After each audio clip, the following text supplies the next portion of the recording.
Bonjour, bonjour. Je suis celui qui met 3 semaines à poster une vidéo. Je suis inévitablement trouillé, mais je suis quand même très ravi de vous retrouver pour vous parler de mes lectures durant ces 3 ou 4 semaines, je ne sais plus trop.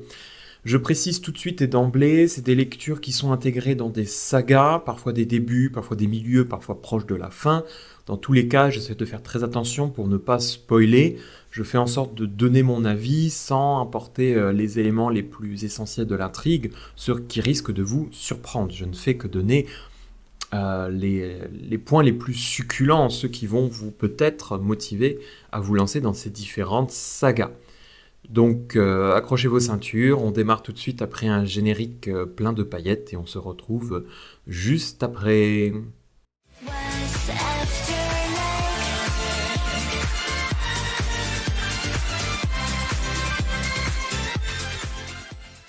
Bien, nous revoilà et on démarre tout de suite avec ma première lecture. J'avais commencé il y a quelque temps Capitale du Sud et j'avais très envie de poursuivre avec Capitale du Nord. Je vous rappelle le concept un petit peu déroutant, deux auteurs, deux trilogies dans un même univers qui s'entrelacent d'une certaine manière. Et je vais de toute façon préciser ça davantage quand je vous parlerai justement de Capitale du Nord. Quand vous lisez Capitale du Sud, vous pouvez poursuivre la suite et lire Capitale du Sud 1, 2 et 3, ou vous pouvez faire comme j'ai fait, passer de Capitale du Sud à Capitale du Nord, sachant que j'ai l'impression que les timelines sont vraiment quasiment parallèles. Capitale du Nord reprend le même concept que Capitale du Sud, c'est-à-dire une histoire, et dans cette histoire, la ville doit être vraiment au cœur du récit. Et si la ville dans Capitale du Sud était davantage un petit côté Game of Thrones, guerre de clans, de pouvoir politique, Capitale du Nord s'inspire beaucoup plus, je dirais, des villes marchandes qu'on a pu voir dans le Nord, Amsterdam. On y a une petite ambiance un petit peu les aventures de la mer de Robin Hobb. On est vraiment dans cette cité qui cette fois-ci n'a pas une aristocratie classique avec une vraie noblesse, c'est plutôt des marchands, et ici c'est la richesse qui fait le pouvoir. Dans cette cité, on va retrouver Amalia qui a une éducation très particulière puisqu'elle est éduquée par ses parents qui décident, eux, de lui donner une éducation un petit peu à la Montessori, c'est-à-dire une méthode complètement différente qui se veut purement rationnelle, purement logique, que des faits, une éducation qui est vraiment lourde, qui est intense, parce qu'ils ont comme idée de former les citadins de demain. C'est d'ailleurs le titre du tome 1. Ils pensent que l'éducation va jouer un rôle essentiel et qu'il faut absolument éduquer les enfants à réfléchir. Donc il n'y a pas que Amalia, il y a un autre garçon qui se nomme Irion et il y a Jonas. Donc ensemble, ils vont subir cette éducation-là qui n'est pas évidente, mais en même temps, ça va les souder, ça va les rapprocher, et ils vont lier une forme d'amitié presque fraternelle. Et évidemment, tout le récit va les mener à éprouver et à tester cette amitié-là. Parce qu'ils sont tous les trois en train de grandir dans cette belle cité et de découvrir sa complexité politique. Il y a quand même des grands conflits qui commencent à apparaître, notamment entre la ville et ses colonies, mais aussi entre la ville et le petit peuple qui se rend bien compte que les richesses ne sont pas forcément distribuées correctement et qu'il y en a certains qui s'engraissent pendant que d'autres travaillent. Ils vont aussi découvrir l'adolescence, le fait que on va commencer à les percevoir différemment, et eux qui étaient soudés autour d'une belle amitié, progressivement, elle va être testée. Testée d'abord parce que Amalia, on lui propose, même on lui impose un mariage, et un mariage qui semble tout naturel avec Irion. Donc, elle va prendre un tournant un peu étrange et surprenant que je vous laisse découvrir. C'est pas du tout dans le classique romance tel qu'on peut l'attendre, vous verrez bien.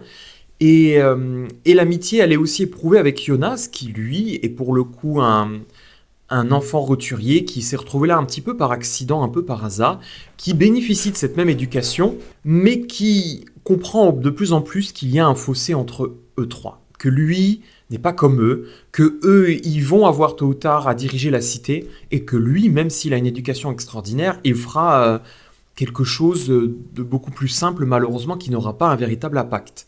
Et enfin, on a aussi la découverte de la cité et surtout la découverte du surnaturel. Ces enfants qui sont pourtant éduqués à la raison, au savoir, vont se découvrir qu'il y a quand même des choses magiques. Et Irion, qui lui est extrêmement curieux, commence un petit peu à faire des expériences avec cette cité. Voilà, j'en dis pas plus. Je vous invite vraiment à découvrir ce roman que j'ai apprécié, même si je vous mets un petit peu en garde. J'ai trouvé le début quand même assez lent. D'abord, on est du point de vue d'Amalia. Ça, c'est très bien. Je suis très content d'avoir une narratrice féminine. Mais elle est issue quand même de la haute société. Elle a un langage qui est parfois un peu lourd, hein. Elle va employer du passé simple tout le temps, y compris dans des discussions. Et des fois, je trouve que c'est un petit peu artificiel. Voilà, je trouve que ça fait un peu facilité d'écriture, de dire, tiens, on va montrer qu'elle est éduquée. Allez, on va voir du nous chantâmes, nous passâmes, etc. Le récit prend vraiment son temps, je trouve, et comme on est un peu dans la tête de cette petite bourgeoise, hein, pardonnez-moi l'expression qui est utilisée à bon escient, on est parfois un peu déçu des réflexions. Oh, ma vie est malheureuse dans toute cette richesse.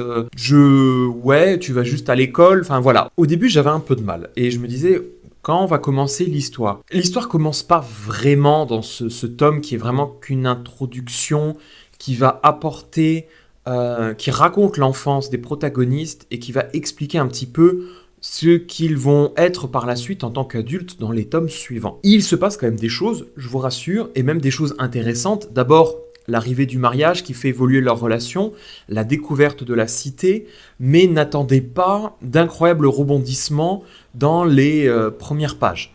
Par contre, je vous rassure, la fin est quand même explosive, et je le dis sans spoil, hein, c'est pas, il n'y a pas une explosion dans la ville, je vous rassure, c'est pas ça que je veux dire, mais elle donne vraiment envie de lire la suite. Moi, j'étais un peu dubitatif au début. Maintenant, je suis quand même convaincu. J'ai envie de lire Capitale du Nord, tome 2. Est-ce qu'on a besoin de lire Capitale du Sud pour lire Capitale du Nord?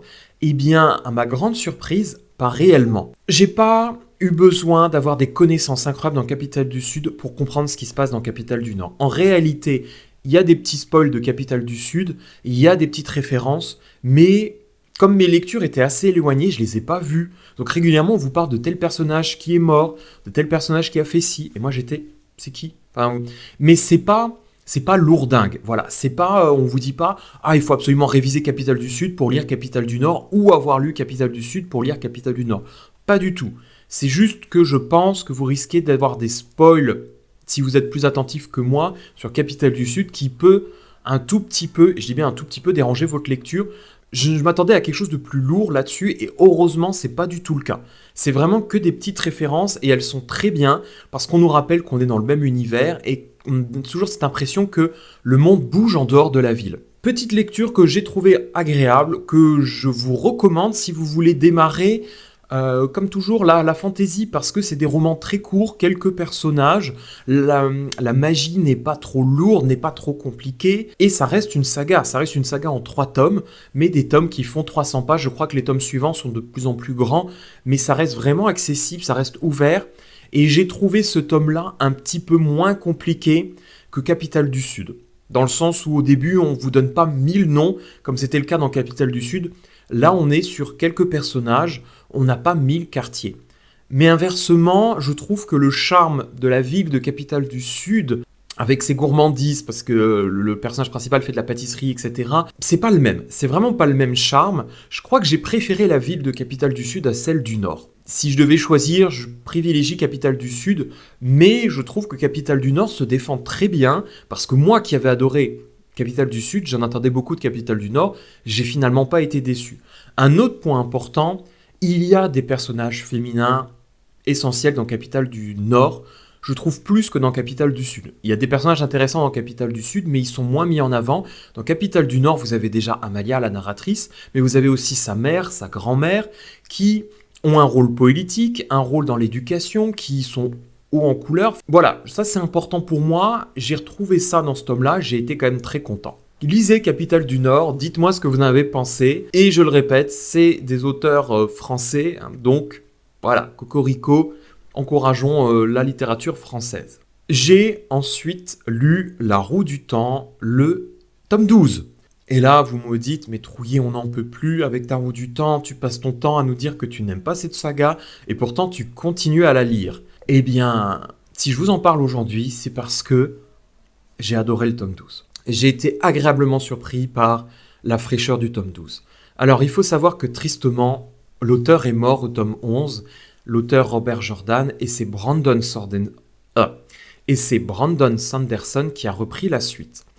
Et je dois dire qu'il a un petit peu dépoussiéré, donné un coup de fouet à l'histoire et réorganisé tout ça.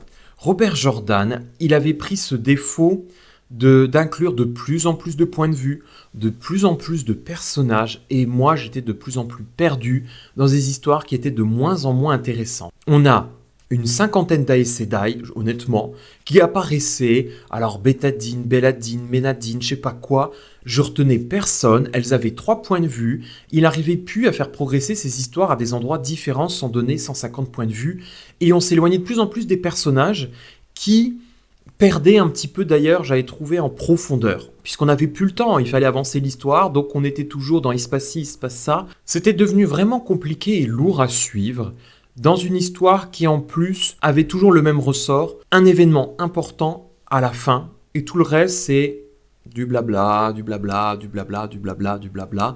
Donc pas d'évolution, pas de personnage intéressant, pas de profondeur, ça commençait à devenir très compliqué. Sanderson est arrivé, et il a un petit peu changé tout ça, on s'en rend compte. Première chose, les chapitres sont plus courts et sont concentrés sur des lieux. Fini les chapitres où vous avez 15 points de vue qui se mélangent et on perd un peu le fil. Là, il y a vraiment plus de chapitres du coup, mais ils sont mieux définis, plus concrets et on avance véritablement. Je pense qu'il s'est passé 3-4 scènes mémorables dans ce seul tome et j'ai pas d'autres exemples dans toute la saga où il s'est passé une même chose. Et pas à la fin. Il s'est passé des choses au tout début, il s'est passé des choses au milieu, il s'est passé des choses à la fin. J'ai même eu envie de pleurer à 2 reprises. J'ai trouvé 2 moments extrêmement touchants. Ça m'était jamais arrivé. Donc je suis tellement content d'avoir poursuivi cette lecture qui a été quand même difficile. Maintenant, c'est un univers que je connais, que je maîtrise, que j'apprécie. Et là, j'ai l'impression que ça y est, toute l'histoire prend sa profondeur, prend de l'intérêt. Alors, je blâme pas du tout Robert Jordan, il faut savoir que Sanderson aussi a la chance de faire la fin de l'histoire. Pas du tout les moments où l'histoire doit progresser. Donc il a les moments, si vous voulez, les plus intéressants, les plus croustillants. Il va quand même y aller, j'allais dire, un peu à la tronçonneuse ou au taille-haie, si vous voulez. Il va débroussailler tout ça et il va jeter un certain nombre d'intrigues qui étaient devenues trop lourdes.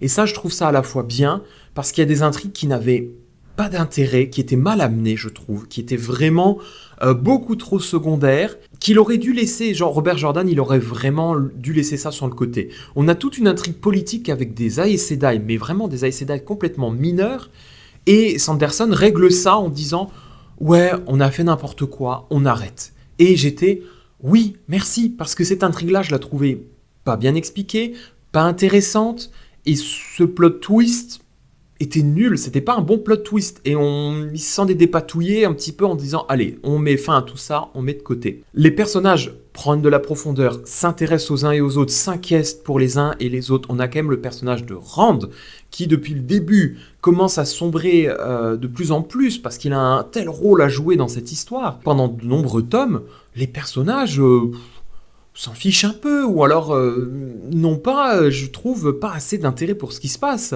Là, enfin, il y a des personnages qui se disent, mais le pauvre, qu'est-ce qui lui arrive? Et on a leurs émotions, on les comprend, on s'y intéresse. Ça fait vraiment beaucoup de bien. Petit défaut quand même, faut le dire, Sanderson met un peu à la trappe toutes les longues descriptions, mais ça, moi honnêtement, ça me dérange pas. Et passe un peu vite sur un certain nombre de points, même si peut-être qu'il va y revenir dans le tome 13. C'est-à-dire que le tome 12, il y a des personnages qui se retrouvent, et voilà, c'est juste de dire, ils sont censés s'être retrouvés, on ne sait pas trop ce qui s'est passé, on passe à la suite. J'ai trouvé ça un peu dommage, mais je crois, en fait, puisque j'ai commencé le tome 13, je crois qu'en fait, il revient en arrière et il va expliquer. Il a juste pas trop parlé de ses retrouvailles parce qu'il voulait faire un petit plot twist, même si honnêtement le plot twist je l'ai vu venir à 10 000 km, mais c'est pas grave. Je sais pas trop quoi vous dire, parce que je peux pas vous recommander de lire une saga qui m'a ennuyé pendant 10 tomes. ennuyé. J'exagère un petit peu, mais je l'ai trouvé quand même difficile dans sa lecture. Mais par contre, le tome 12, j'ai trouvé que c'était d'une fraîcheur incroyable. Peut-être que c'est moi avec mon syndrome de Stockholm qui voulait absolument trouver un truc incroyable et ça y est, c'est parti. Mais je pense pas être le seul parce que ça reste un des tomes les mieux notés de la saga. J'ai pu voir sur Goodreads. Très souvent dans une saga, comme les personnes arrêtent de la lire, les notes sont de mieux en mieux. Celles qui n'ont pas aimé lisent pas la suite. Et donc, ceux qui lisent la saga font que noter de mieux en mieux parce qu'il reste que eux. Et là, dans La Roue du Temps, on se rendait compte que parfois ça tombait en dessous de 4 étoiles. Il faut le faire. Honnêtement, sur Goodreads, pour passer en dessous de 4 étoiles, il faut vraiment être mauvais. Ça arrivait régulièrement. C'était dire à quel point les tomes... Et là, soudainement, ça repart. J'étais trop content. Petite anecdote, au moment même où j'écoutais la fin de La Roue du Temps, j'étais dans ma voiture, j'essayais désespérément de me garer tard le soir. Je l'ai fait n'importe comment et le lendemain, j'ai eu un PV. Donc voilà, vous voyez ce qui se passe quand j'écoute La Roue du Temps en étant trop investi dedans, en train de me dire oh, mais qu'est-ce qui va se passer? Et du coup, je me suis dit allez, je peux me garer là, tant pis, je m'en vais, c'est pas grave. Il se passe des choses plus importantes, le monde va mourir. Ben voilà. C'est pas grave, hein, ça m'a juste coûté 135 euros. Donc autant vous dire que la caméra que j'aimerais bien m'acheter un jour, elle va pas arriver tout de suite malheureusement. Je suis bien désolé. Vous blâmerez Nelson Sanderson. Non, comment il s'appelle? Sanderson. Je me souviens plus de son prénom, je l'ai dit au tout début. C'est Robert Sanderson? Non, c'est pas Robert. Comment il s'appelle Sanderson? Je l'ai dit au début en plus, c'est incroyable. Je sais plus. Ça va être un problème justement de plus me souvenir de son nom, parce que le 3e livre que j'ai lu, c'est justement de Sanderson, là encore. C'est un hasard un petit peu, mais je vous avais dit que je voulais reprendre les archives de Rorschach, et ben je l'ai fait. J'ai lu le tome 1 du livre des radieux, qui est donc le tome 3 de sa grande saga. Je ne sais pas si vous me suivez, je me comprends. Et c'est le moins important, parce que si vous ne comprenez pas ce que je raconte, ma vidéo ne sert absolument à rien. Je vous avais parlé du tome 1 et du tome 2, la voix des rois, dans des précédentes vidéos. Maintenant, je vous parle du tome 1, enfin, je ne sais pas comment découper ça, parce qu'en fait, le livre des radieux, il y a 2 tomes. Et il est à l'intérieur d'une saga plus grande. Peut-être que je devrais dire... Oui, non, volume 1. Vous aurez peut-être parlé de volume, ce serait plus simple. Volume 1, volume 2. Bref, je m'embrouille. Le livre des radieux, qu'est-ce que j'en ai pensé? Vous le savez, vous vous en souvenez peut-être, j'avais adoré la fin de La Voix des Rois. Donc, je me suis lancé là-dedans. Qu'est-ce que c'est les archives de Rorschach? C'est un monde, un univers dans lequel les personnages... dans lequel la tempête, la foudre est présent. Donc vous allez avoir du Père des tempêtes, voilà, ils passent leur temps à jurer « Oh, Père des tempêtes, que la foudre me frappe, etc. » à longueur de temps. C'est un monde qui est en guerre, le roi a été assassiné par les horribles Parchendi et des espèces d'humanoïdes insectes, je ne sais quoi, qui vivent dans un endroit reculé, et donc ils décident de leur faire la guerre parce qu'ils veulent se venger. Pourquoi vous avez tué notre roi? Personne ne sait. Le jour même du traité, le roi assassiné, et assassiné par un assassin exceptionnel, hein, qui monte au mur, qui est capable de projeter les gens, de tout ce que vous voulez, enfin vraiment super fort. Donc depuis, c'est la guerre. Et dans cette guerre-là, vous avez Kaladin, Kaladin, comme vous voulez, moi j'aime bien dire Kaladin, qui, pauvre esclave qui se retrouve là-dedans, commence à progressivement évoluer, changer, reprendre goût à la vie, et surtout découvrir ses véritables pouvoirs, puisqu'apparemment il est lié à quelque chose qui le dépasse. Pour le moment, il ne sait pas trop. Il découvre ça au fur et à mesure. Vous n'avez pas que Kaladin, vous avez aussi Shallan qui, elle, a tout le poids de sa famille sur ses épaules. Voilà, sa famille, elle est ruinée, elle est plein couverte de dettes. Il y a des assassins qui disent « vous récupérez pas l'argent, on vous tue ». Et elle n'a qu'une idée en tête, c'est du coup essayer de trouver une petite arnaque pour rembourser sa famille. Et à côté de ça, vous avez le vieux Dalidar qui, lui, perd la tête à des visions qui semblent le plonger dans le passé. Et il ne sait plus trop si c'est lui qui invente, si c'est vraiment dans sa tête, si c'est quelque chose qui doit décoder. Il ne sait pas trop. Est-il en train de devenir fou? Tout le monde le pense. Adolin, Adolin, son fils, lui, voit son père décliner et se dit « mince, est-ce que ce serait pas à mon tour de reprendre la maison ?» Donc tout ce petit monde a bien évolué dans le tome 2 Et je dois dire que ça me fait plaisir parce que j'avais qu'une frayeur, c'est que maintenant que les personnages commencent à se rassembler au même point au fur et à mesure, j'avais peur qu'ils deviennent trop rapidement tous amis. Ouais, j'ai confiance en toi, ouais, je te crois, etc. Ils ont une forme de respect les uns envers les autres, mais il y a quand même toujours cette espèce de méfiance, et ça, j'ai trouvé ça très bien. C'est-à-dire que vous avez ce respect, cet honneur qu'on reconnaît à l'un ou à l'autre, et en même temps, on se dit, ouais, mais dans la vie, on m'a fait quand même pas mal de mal, j'ai pas spécialement envie de lui faire confiance. Et ça, je suis content. J'aime bien voir quand les relations évoluent progressivement, et pour le coup, c'est le cas. Shallan, j'ai un peu peur, je sais pas trop ce que ça va donner, est-ce qu'on va avoir droit à un triangle amoureux ou pas, parce que évidemment il y a un personnage où elle se dit waouh, lui il est magnifique tout de suite, et un autre elle dit mais il est détestable, je le supporte pas, et je me dis est-ce qu'elle va pas finir par au début entrer en relation avec l'un et après se rendre compte que ben non, c'est l'autre qu'elle aime. J'en sais rien, je sais pas du tout où ça va partir. Pour le moment, je trouve ça intéressant, c'est correct, ça me dérange pas. C'est pas l'histoire d'amour qui écrase tout le reste. Et Shallan, elle-même, maintenant, c'est le tome qui lui est consacré, si je dis pas de bêtises. Elle découvre ses pouvoirs, on découvre son passé, elle gagne en profondeur, elle gagne en puissance, et on se rend compte qu'elle est quand même assez terrible. Est-ce qu'il s'est passé vraiment des choses dans ce tome-là? Oui et non. Ça reste du Sanderson, ça reste quelqu'un qui parle beaucoup, qui prend son temps, qui prend le temps de construire son univers, et en même temps, on a quand même droit à quelques scènes qui nous poussent à dire ah ouais, je peux pas m'arrêter là. Il y a une scène à un moment donné, j'en ai tremblé. Il était je sais plus quelle heure du matin, je devais aller me coucher et je pouvais plus arrêter.